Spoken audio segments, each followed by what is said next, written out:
सही, देखते हैं जितने क्वेश्चंस अवेलेबल हो पाए।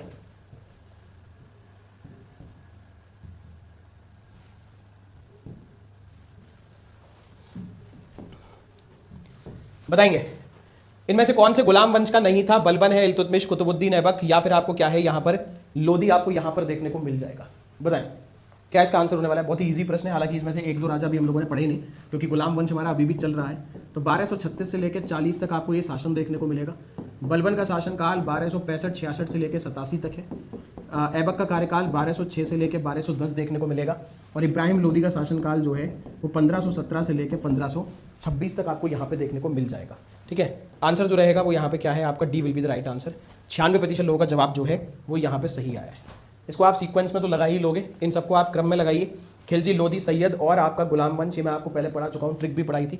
1 2 4 3 2 3 4 1 1 2 3 4, या फिर आपको क्या है यहाँ पर 4 1 3 2 देखने को मिलेगा। बताओ, देखिए गुलाम वंश का शासनकाल जो है वो 1206 से लेकर 1290 तक रहा है। खिलजी जो है वो आपका 1290 से लेकर 1320 देखने को मिलेगा। इसके अलावा सैयद जो है उन्होंने 1414 से लेकर 51 तक शासन किया। लोदी जो है वो 1451 से लेकर 1526 तक शासन करेंगे।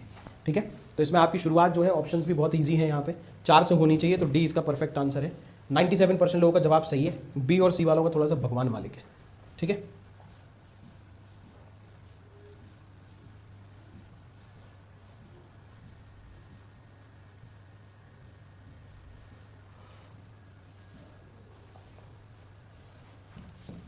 दिल्ली सल्तनत के किस वंश ने सबसे कम समय तक शासन किया था? ये शायद क्वेश्चन हम कर चुके हैं कल, नहीं है तो देख लेते हैं कितने लोगों को सही है यहाँ पे। खिलजी है, तुगलक है, सैयद है, या फिर आपको क्या है यहाँ पर लोदी वंश देखने को मिल जाएगा। ठीक है, बहुत ही इजी प्रश्न है वैसे भी, क्योंकि मैं आप लोगों को यहाँ पे ऑलरेडी कल पढ़ा भी चुका हूँ। ठीक है, तो बताएंगे क्या इसका आंसर होने वाला है। तुगलकों का शासनकाल जो है वो 94 ईयर्स का हुआ करता था, और 94 सालों में बताया जाता है कि इनका शासनकाल जो है वो सबसे लंबा रहा है। खिलजियों का शासनकाल जो है वो मुश्किल से 30 साल का रहा, और ये आपको सबसे छोटा देखने को मिलेगा। ठीक है, तो कब से कम समय तक जो शासन किया था वो किसने? खिलजियों के द्वारा। 96% लोग इसका जवाब जो है वो यहाँ पे सही दे पाए हैं। चलते हैं नेक्स्ट वाले की तरफ, अगले वाले का जवाब बताएं। रजिया बेगम को गद्दी से उतारने के पीछे कौन हुआ करते थे? क्या वो अफगानी थे, क्या वो मंगोल थे, क्या वो तुर्क हुआ करते थे, या फिर वो आपको क्या है यहाँ पे अरब आपको देखने को मिल जाएंगे? बताइए। देखिए रजिया सुल्तान के बारे में मैंने आपको बताया ही है कि शासनकाल तो 36 से लेकर 40 तक रहा, और इसको डिथ्रोन करने में, हटाने में बहुत बड़ा योगदान रहा है किसका? चालीसा का। और ये चालीसा के जो है ये सारे के सारे आपके कौन हुआ करते थे? ठीक है, हाँ, किसकी नकल मारी है? जो आपका ए जवाब आया है यहाँ पे। ठीक है, बताएं भाई, और आने दो, ए ही आंसर आने दो।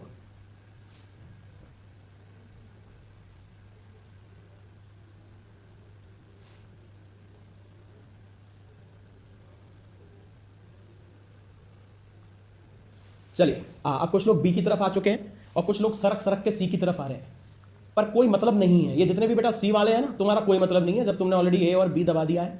ठीक है, ये बात से मुकर जाने वाला नहीं है। ये मैंने आपको बताया था, चाहे गुलाम हो, खिलजी हो, ठीक है, तुगलक हो या सैयद हो, इन सब के आगे मैंने ब्रैकेट लगा के आपको क्या बताया था? ये सब जो है तुर्क हुआ करते थे, सब तुर्क हुआ करते थे। इसका आंसर जो होगा वो आपको क्या है यहाँ पर सी इसका सही जवाब देखने को मिलेगा। मुश्किल से 9% लोगों का जवाब जो है वो यहाँ पे सही आया। ओनली 9% लोग इसका सही जवाब दे पाए। ठीक है, हद है। चंगेज खान का मूल नाम क्या हुआ करता था? ये आप बताएंगे। खासुल खान था, यसुगई था, तैमूजिन था, या फिर आपको क्या है यहाँ पर उगाड़ी आपको देखने को मिल जाएगा। देखिए चंगेज खान आपको बताया 1221 में दिल्ली पर आक्रमण करने की सोच रहा था। ठीक है, ईरान के राजा ख्वारिजम शाह पे आक्रमण किया। ईरान का राजा भागकर इल्तुतमिश से मदद मांगने आ गया था। ठीक है, सिर्फ इसीलिए दिल्ली पर आक्रमण करने की सोच रहा था चंगेज खान, पर बाद में किसी तरीके से इल्तुतमिश ने उस आक्रमण को रोक दिया। इसका वास्तविक नाम जो है वो आपको तेमुजिन देखने को मिलेगा। और ये कहाँ का राजा हुआ करता था? ये आपको मंगोलिया का राजा देखने को मिल जाएगा। तो आंसर इसका जो रहा वो यहाँ पे सी है। बहुत ही इजी, क्या बात है भाई, 100% लोगों का जवाब जो है वो यहाँ पे बिल्कुल सही आया है। ठीक है, किसके शासनकाल में मंगोल आक्रमणकारी चंगेज खान भारत की उत्तर पश्चिम सीमा से होकर आया था? प्लीज गलत मत करना इसे। अलाउद्दीन खिलजी, इल्तुतमिश, बलबन, या फिर आपको क्या है यहाँ पर कुतुबुद्दीन ऐबक आपको यहाँ पे देखने को मिल जाएगा। बताओ, बताएंगे। अलाउद्दीन खिलजी का शासनकाल आगे पढ़ेंगे 1296 से लेकर 1316 तक। बलबन जो है 1265-66 से लेकर 87 तक था। ऐबक जो था जिसने 1206 से लेकर 10 तक शासन किया है। और इल्तुतमिश जो है इसका शासनकाल 1211 से लेकर आपको 36 तक देखने को मिल जाएगा। बहुत ही इजी क्वेश्चन है, उम्मीद है 100% ही आएगा, ठीक है। पर ये 6-7 अपवाद जो है ना, बेशर्माई की हद पार कर रखी है इन लोगों ने।